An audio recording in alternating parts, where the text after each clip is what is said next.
evening, Rabotai. Masechet Brachot Chav Zayin Amud Aleph tells us that Rav was davening once, and he did not take 3 steps back because he noticed that Rav Yirmiyah Bar Abba was praying behind him. So the Gemara says that he waited until Rav Yirmiyah Bar Abba finished praying, and then he took 3 steps back.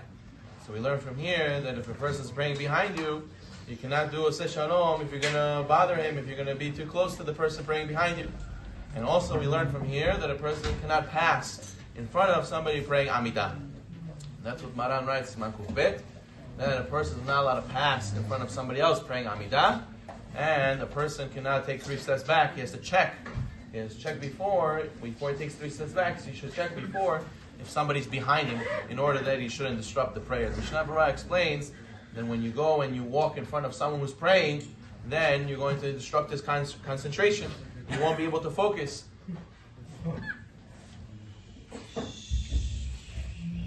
I apologize. They will be able to focus if you go and walk in front of somebody who's praying. Also, the Mishnah Berurah says that the Shekhinah is standing right in front of a person who's praying. So if it's not kavod, it's not proper that a person should go and interrupt this connection that he's having to the Shekhinah with the Shekhinah right in front of him when he's praying Amida.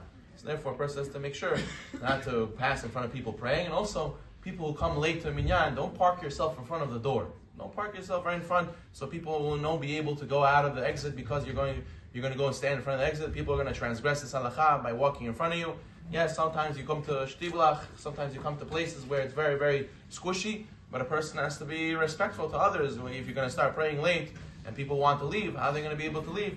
They're not going to be able to pass in front of a person who's praying Amida, so therefore they have to have this in mind.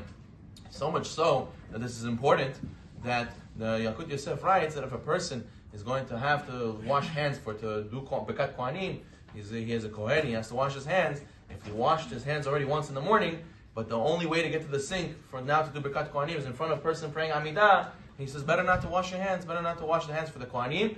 He'll skip the washing of the hands and he'll rely on the washing that he did in the morning in order not to bother somebody who's praying and walk in front of them. So this is how important this halakha is. A person should try to keep this halakha. There's a wonderful story with Yonatan Abishitz alav Shalom, where there was a king, the king of Prague, the King Frederick, who said that he was of the opinion if a person puts his mind to something, he can accomplish it no matter what. And Yonatan Abishitz argued with him, and he says, no, it's very hard to change a person's character traits. You need to form good habits. It doesn't happen overnight. So the king wanted to prove himself by hiring someone to train a cat. He had a cat, and he trained it to wear a vest and to wear a bow tie, and he used to have this cat walk on 2 legs and bring in the food to serve as a waiter. This cat was a waiter.